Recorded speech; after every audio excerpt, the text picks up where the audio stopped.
The great chamber fell silent as the holographic display flickered to life. Dozens of alien representatives from across the galaxy watched in horror as another world burned. The red glow of destruction painted their faces with fear. Counselor Tavin stood at the center podium, his feathered crest drooping with exhaustion. The Skylith diplomat had not slept in 3 cycles. None of them had. The Krethiks were coming and nothing could stop them. 15 colonies lost, Tavin announced, his voice cracking. 4 billion souls consumed by the swarm. Our fleets cannot hold them back. Around the circular chamber, representatives from peaceful species whispered among themselves. The crystalline Vertani hummed in distress. The aquatic Morphians rippled with anxiety in their water-filled observation pods. These were races that had known only peace for millennia. War was a concept they studied in history archives, not something they understood how to wage. Counselor Yura, a young Morphian barely into her 2nd century, raised a translucent appendage. What about the defense protocols? Surely our containment strategies failed? Tavin interrupted sharply. All of them. The Krethiks do not negotiate. They do not retreat. They consume everything in their path and grow stronger with each world they devour. The chamber erupted in panicked voices. Species that had coexisted peacefully for generations now faced extinction together. Their ships were designed for exploration, not combat. Their weapons were meant for mining asteroids, not fighting wars. They had built a civilization on diplomacy, and now diplomacy meant nothing. There must be someone who can help us, Yura pleaded, her voice echoing through the translation systems. Someone with experience fighting such threats. An uncomfortable silence spread through the room. Everyone knew what she was suggesting, but no one wanted to say it out loud. Finally, an elder Vertani spoke, his crystalline form refracting light in sharp angles. You speak of the humans. The word hung in the air like a curse. Humans. The Deathworlders. The species the Council had deliberately excluded 50 years ago after witnessing their brutal efficiency in combat. They had been deemed too dangerous, too violent, too unpredictable for civilized galactic society. Tavin's feathers bristled with anger. Absolutely not. Have you forgotten what they did during the Outer Rim incident? The way they fought. They used nuclear weapons and atmosphere. They burned entire regions to save a city. Their methods are barbaric. But they won, Yura said quietly. They saved 12 million lives. At what cost? Tavin hissed. We cannot invite such savagery into our alliance. The humans are monsters from a death planet. Earth has crushing gravity, deadly weather, and predators that hunt in packs. The humans evolved to survive all of it. They are not like us. Perhaps that is exactly why we need them, Yura countered. She pulled up a data file on her console. The Krethix hive world has 3 times our standard gravity. Its atmosphere is toxic. Its temperature variations would kill any of our soldiers within hours. But for humans, these are merely challenging conditions. Another counselor, a tall Skylith named Vexen, shook his head. Even if we wanted their help, they would never respond. We shunned them, called them warmongers, and exiled them from council space. Why would they risk their lives for those who rejected them? Yura stared at the burning world on the display. Somewhere down there, millions were dying while the council debated. She had joined the diplomatic corps believing in peace, in negotiation, in the power of words. But words could not stop the Krethix. Only action could. Without seeking permission, her appendages moved across her console. She accessed the emergency broadcast system and began composing a message. The translation matrix would ensure it reached Earth in their native languages. What are you doing? Tavin demanded, moving toward her station. Something we should have done weeks ago, Yura replied. Her message was simple, stripped of diplomatic formality. Just a plea from one desperate species to another. We are dying. Please help. Coordinates attached. She transmitted it before anyone could stop her. The message streaked across space toward the Sol system at faster-than-light speeds. Toward Earth. Toward humanity. Toward the Deathworlders. The end. Admiral Jaiwan Kim stood at the observation deck of Titan Naval Station, watching Earth rise over Saturn's largest moon. The blue planet looked peaceful from here, almost fragile. She knew better. Earth was anything but fragile. The emergency signal had arrived 30 minutes ago.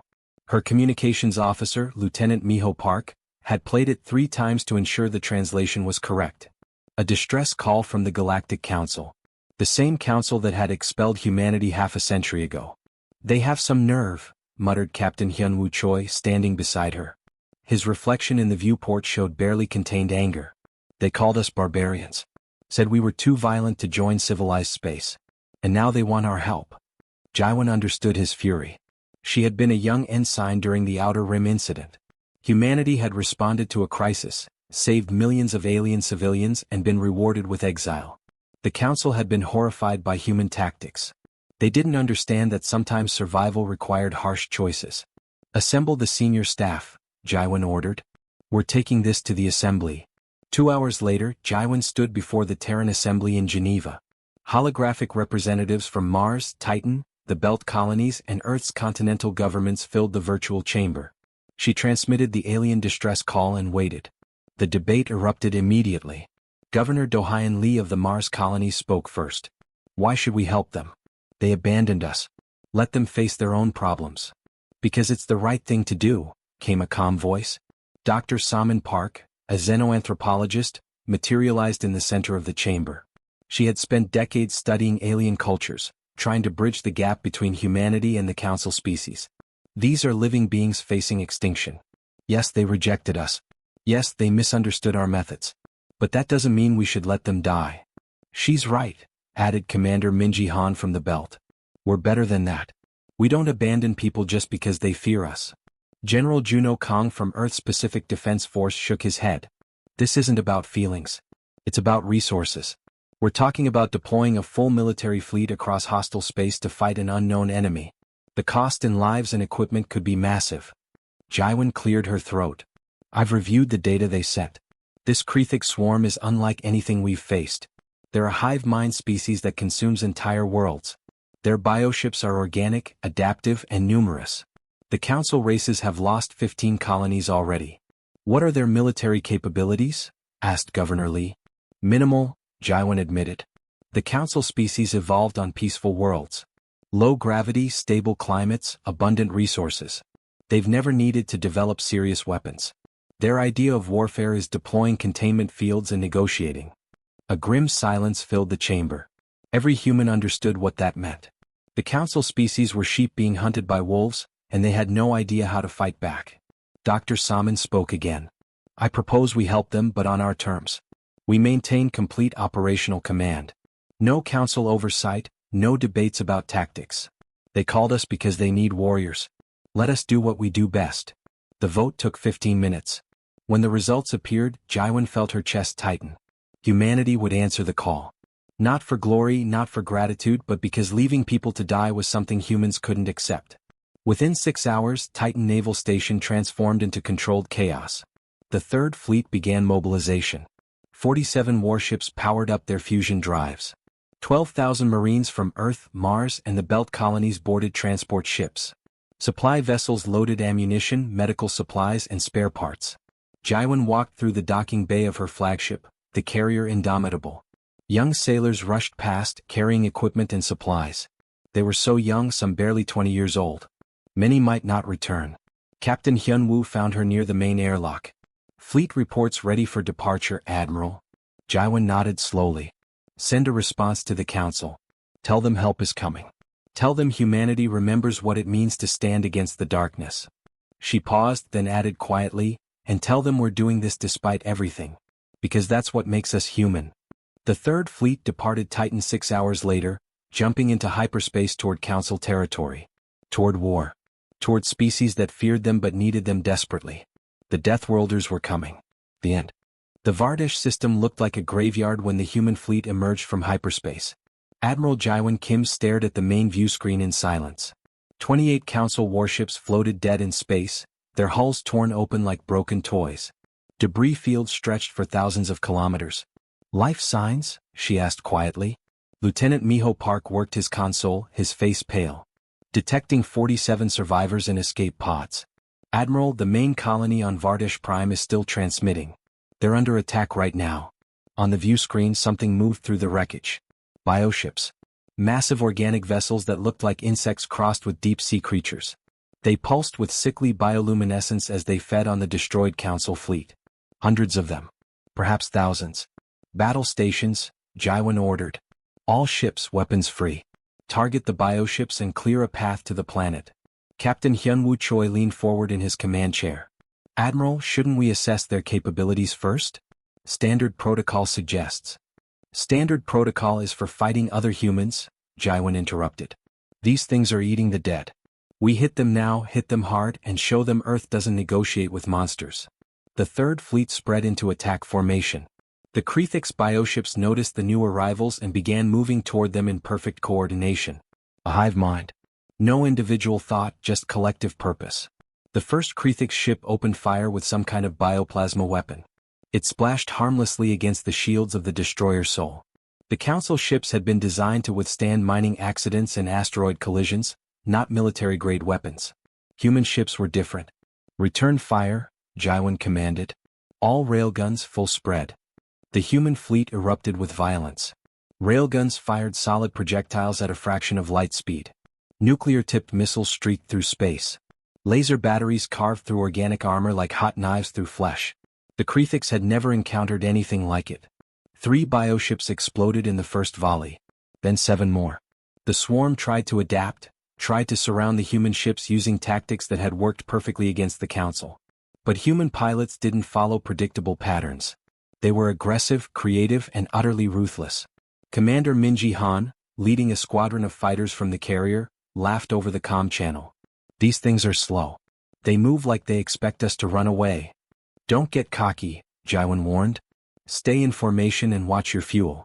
The battle lasted 3 hours. When it ended, the debris field had grown significantly larger. Not a single human ship had been lost.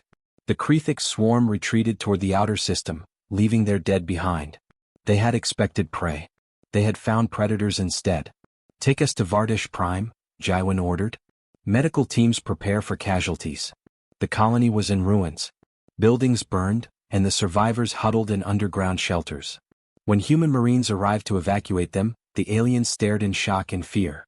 These humans wore powered armor that made them look like walking tanks. They moved with practiced efficiency through environments that would kill unprotected Council species. Counselor Tavin was among the survivors. The Skylith diplomat had lost half his wing feathers and could barely stand.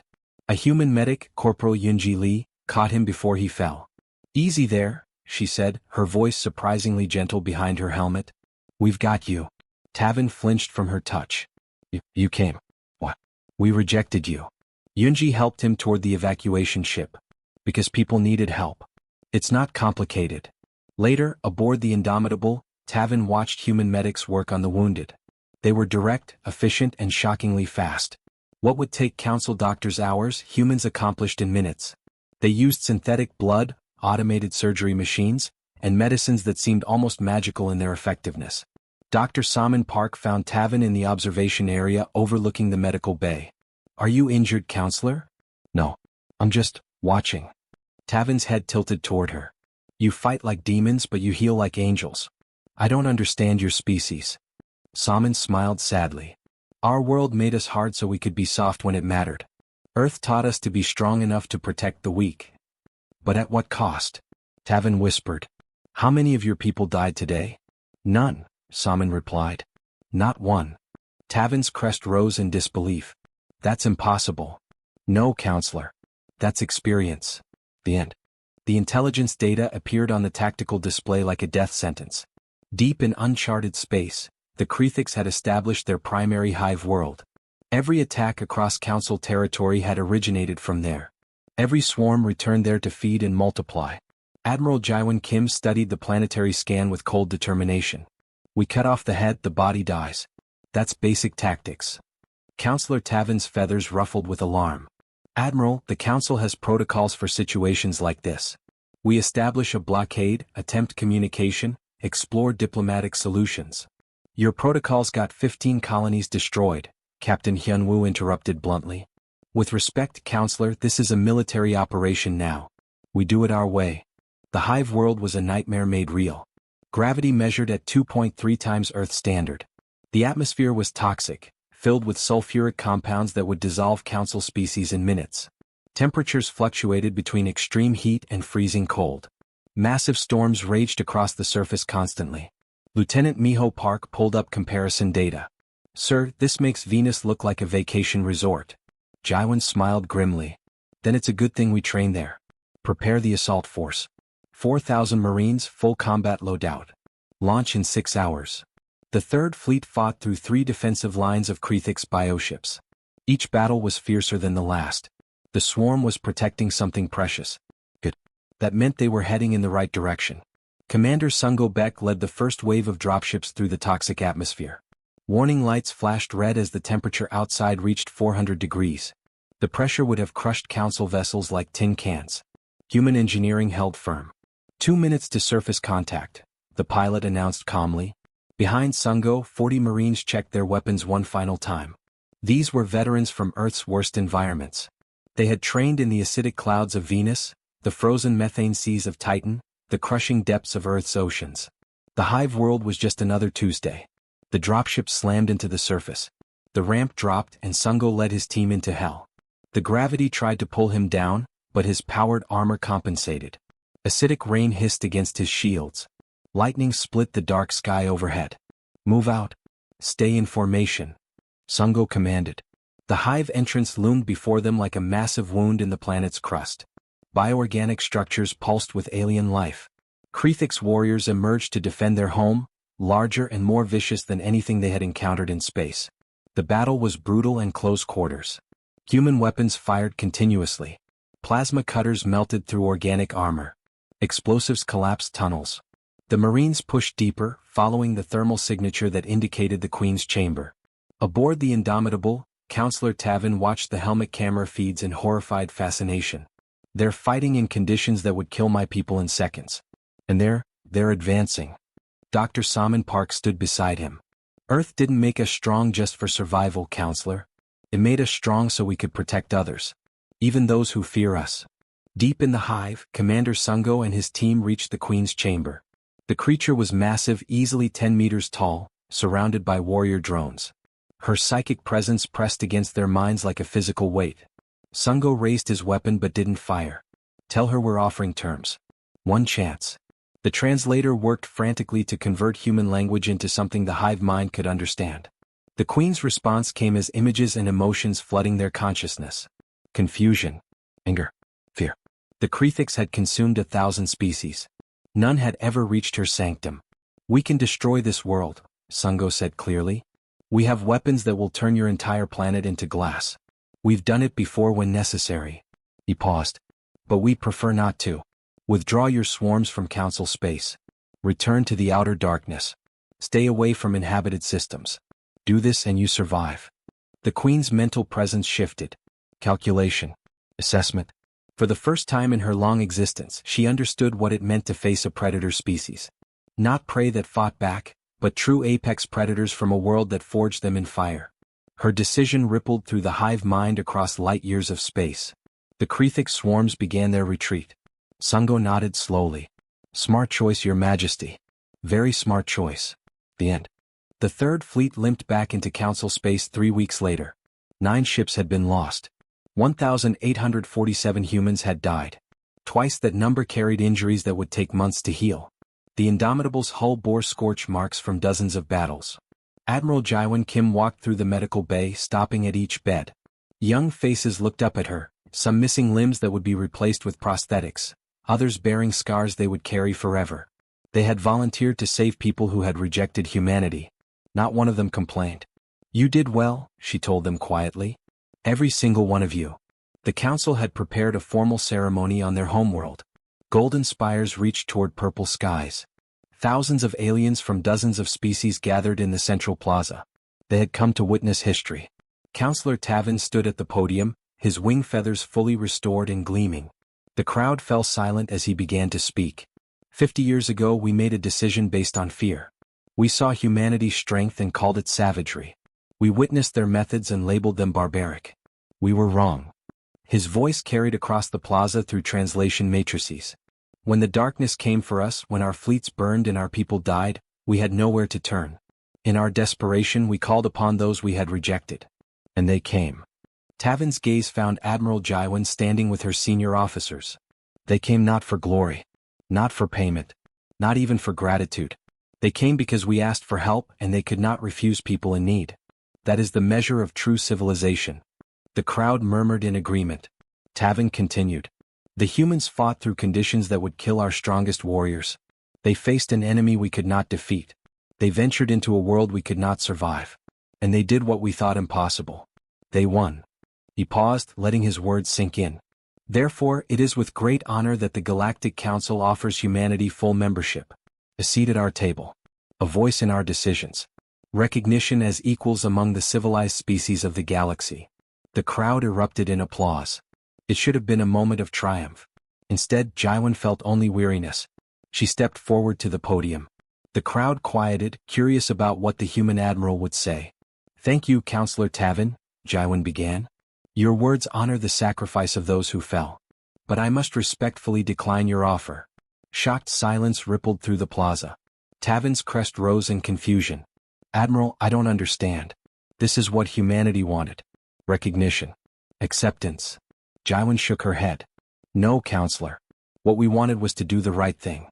We didn't come here to earn a seat at your table. We came because people were dying and we could help." She gestured to her officers behind her. "Captain Hyunwoo, Commander Minji, Lieutenant Miho, Dr. Salmon. These people, and the thousands like them, they didn't fight for membership in your council. They fought because it's what humans do. When the monsters come, we stand against them. Not for reward, but because it's right." Captain Hyunwoo stepped forward. "However, we will offer a defense pact. When threats arise that your peaceful methods cannot resolve, call us. We'll come. That's what Deathworlders do." Dr. Salmon added gently, "We'll also establish cultural exchange programs. Help you understand us and we'll learn from you. Maybe eventually we can bridge the gap between our species properly." Tavin looked at the humans with new eyes. "You would protect us, even without council membership?" "Yes," Jaiwan said simply. "Because protecting those who cannot protect themselves is what separates civilization from chaos. You taught us that through your example of peace. We're teaching you that sometimes peace requires guardians." Months later the warning came. A new threat emerging from the galactic rim. Unknown hostile forces attacking outer colonies. The Council faced another crisis. This time the message they sent to Earth was different. Not a desperate plea from strangers, but a call between allies. "We need the Deathworlders." And humanity answered. Admiral Jaiwan stood on the bridge of a rebuilt fleet, watching the stars streak past as they jumped to hyperspace. Beside her, young Lieutenant Jisuhan asked, "Admiral, why do we keep doing this? Fighting for people who don't fully understand us." Jaiwan smiled, remembering the faces in the medical bay, the Marines who had walked into hell without hesitation, the 1,000 lives given freely. "Because someone has to," she replied. "And we're strong enough to bear that burden." The fleet disappeared into the void, answering the call once more. Humanity had found its place in the galaxy not through membership or recognition, but through service. They were the guardians standing between civilization and chaos. They were the Deathworlders and this was their purpose. The end.